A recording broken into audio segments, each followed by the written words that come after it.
Hi, if you like the video, please remember to subscribe.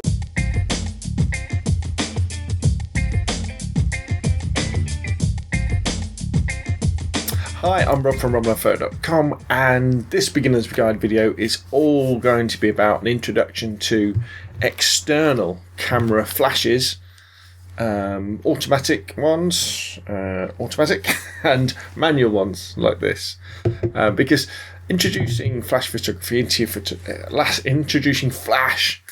photography can really transform your photographs. And remember, I'm not talking about using the pop-up flash in your camera. That's great in emergency situations, but if you really want to get creative, if you really want dynamic looking images, you're going to have to turn towards an external flash, whether it be a manual one or whether it be a fully automatic one, like this one. Because the beauty with the external flashes is that you can put them on top of your camera like so, and you can see straight away that the main flash head is a long way away from the lens, so you're going to get more definition, you're going to get more shadows, but we can do lots of wonderful things. And it's going to be a lot more powerful as well. We can bounce it off ceilings, we can bounce it off walls, we can even bounce it from behind us. We can get all sorts of fantastic effects which make the light look a lot more natural. However, there is a catch with external flashes in the fact that there's two main types to choose from. You've got your fully automatic type like this, which can talk to the camera, and between them they can work out what the correct exposure should be for a particular photograph. And don't worry, that happens incredibly quickly. Or you've got its cheaper brethren, the manual flash, where all that can happen is the camera can just tell the flash to fire, and it's up to you to sort all the settings out like that.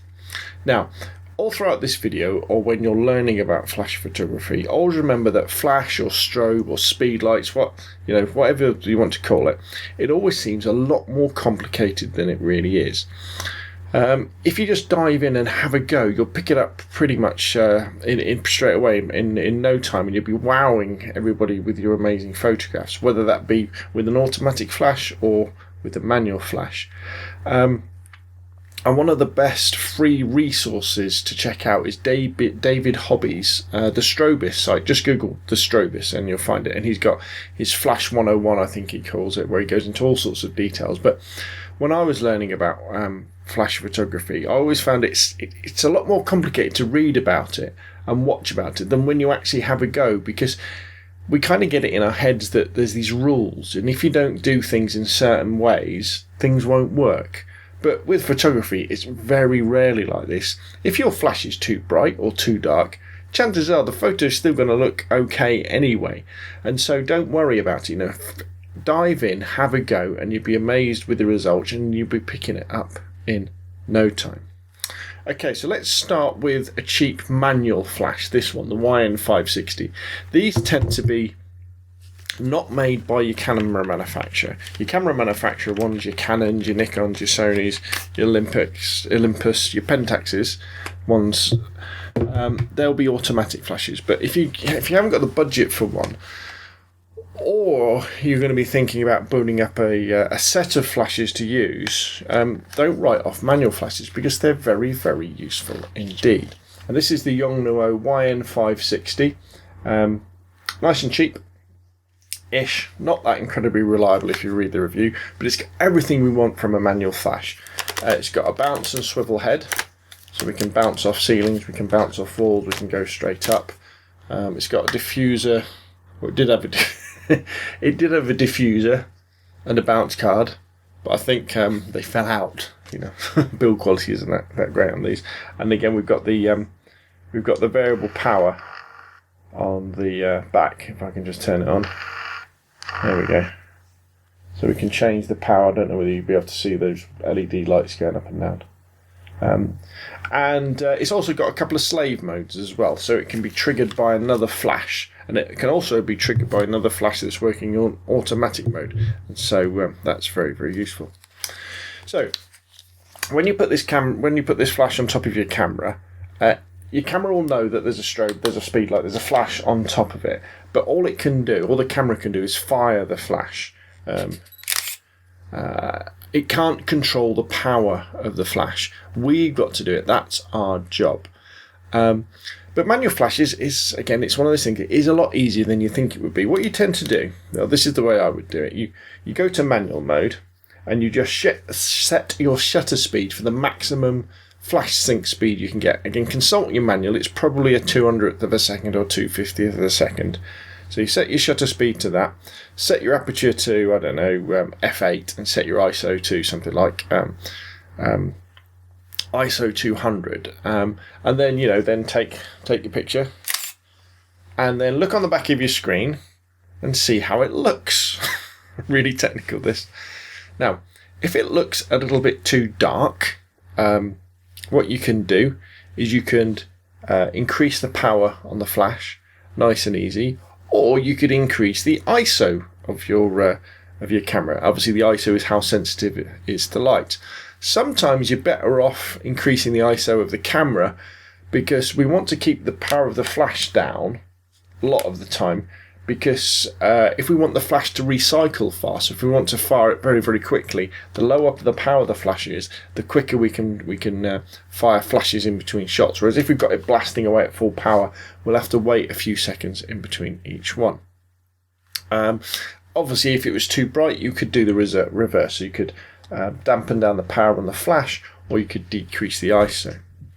Now, the magic bit with manual flash is, you'll notice I didn't talk about the aperture, because you say, well, wait a minute, Rob, couldn't you just increase the make the aperture bigger, go from like f8 down to f5.6 or 3.5 or f1.8 if you've got that sort of lens on? And the answer is yes, you could, but we tend not to, because the magic with manual flash is that we use the aperture of our camera to control the ambient light of a situation. So it's the light that isn't being contributed by the flash. And so let's imagine a situation where, I don't know, let's say you're outside and you've got a subject who's standing against a sunset, but you want the sunset to show up. And so what you would do is you would put your settings in, take a picture, see how it looked. And then you could go, okay, well, actually, they're showing up nice. My subjects were nice and well lit, but they're just, everything else is black. So I need to be letting more light in. So what you could then do is you could then open up your aperture. So go from f8 to f5.6 or so f3.5. That's going to let more of the ambient light in. Now, and then the clever bit is then what you do then is you then decrease the power of the flash. So let's say you were going down from f8 to f5.6. So basically you were kind of doubling the amount of light that's coming into the lens. What you could then do, because you're doubling the amount of light that's coming in, you could half the flash power. So go from half power to quarter power, or quarter to 8 power. And so the light that's lighting your subject will stay the same, but you're going to get more of that background light coming in. And that starts to become really, really powerful. The fact that you can control the ambient light of the situation with the aperture on your lens, and you can control the main light on your subject with the power of your flash. So as you can see, it's really cool. Now, it may seem complicated, but if you just go out and give it a go, you'd be amazed how fast you'll pick manual flash up, and you'll be shooting it in no time. Now, you may then say, well, what's the point of automatic flash? Well, for me, it's really down to speed, to be honest, because obviously, if you're in a situation where, imagine you're running around after your grandkids, and they're running around and you're trying to take flash pictures of them inside, and you're running from room to room, the distance between you and your subject is changing, the distance between the flash and the ceiling you're trying to bounce off is changing. You'd be constantly mucking around with the camera, trying to adjust the flash power or your aperture or your ISO to compensate. And that's where an automatic flash can really help. So let's have a look at an automatic flash next. Okay, so let's take a look at an automatic flash. And the one I've got here, it's another Yongnuo flash. It's a YN565EX. I think they might be onto the EX2 now. But it would be the equivalent, I don't know, of a Canon 580. I don't know what the Nikon Speedlight would be, but any of the more modern, if you bought a new flash now from Canon or Nikon or Sony or Pentax or wherever, there would be an automatic flash like this. And what that means is when you put the flash onto the camera can now talk to the flash. You can talk to each other, say hi. And it means that when you take a photograph in one of the automatic modes, so I'm in aperture priority, let me take a picture. Now, you won't have seen it, but what actually happened there, it's a bit of a noisy flash, this one, I'll have to turn that beep off. What the flash actually does, it fires twice, very, very quickly. So you press the shutter button, and the flash fires once, and the camera looks at the exposure that it can see, and it goes, wow. And it works out what the correct exposure should be, and tells the flash to be more powerful or less powerful. And then it fires again. It happens so quickly you don't notice that there's two different flashes, and gives you a correctly exposed scene. And this is amazing. It's called ETTL or TTL metering for the flash, but let's just call it an automatic flash. And so that means when you're running around after your grandkids, like we said in that example before, and you're kind of shooting them, and you're trying to bounce off the ceilings or off the walls to get natural looking shots, you don't have to worry about the power of the flash, because the camera and the flash are working together to work everything out for you. So it's a very, very quick way of using flash photography. Very, very simple. But what has happened is you have given up a certain number of controls, and you can go and you can use flash exposure controls to compensate for things. But basically, I would think something like the YM565 or your latest Canon or Nikon, it's all about the speed and convenience. You've got the flash on, you just take the picture, and you'll be amazed what you can get. Automatic flashes are brilliant. All of a sudden, just bouncing light off a ceiling, off a wall, makes so much difference to how a photo looks compared to using the crappy pop-up flash on your camera that way. Now, just because the YM565 or your Canon or your Nikon flash can work in automatic mode, they do have the manual modes as well, so you can still go manual and use them that way, and that will work very well. The other thing you can do with I know on Canons at least, with the automatic flashes, is if you go into your custom settings, you can change it so that instead of having a shutter speed of 1/200th of a second, you can set it up so that the camera will keep the shutter open to really expose for the background. You know how we talked about opening up the aperture to help you let more ambient light in with your manual flash? Well, with an automatic flash, what you can do is you can put the camera on a tripod. And, I mean, you could do this in manual as well, but you can get the camera to do it. So, again, if it was that same thing with someone in front of a sunset, put the camera on a tripod or hold it very, very still. Take the picture, and the camera, even in one of the automatic mode, in aperture priority, will then leave the shutter open to correctly expose the background. But you tend to have to use a tripod for that, because it might be quite a long exposure.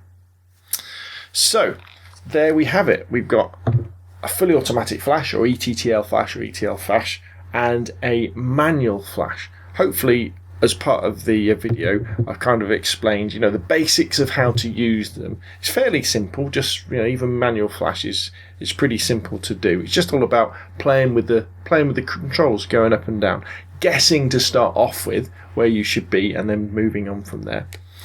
And the main difference is, automatic flash, great, fast. Easy to use, but more expensive. Manual flash, a lot cheaper, a little bit slower to use, but once you get used to it, it is quite a simple idea.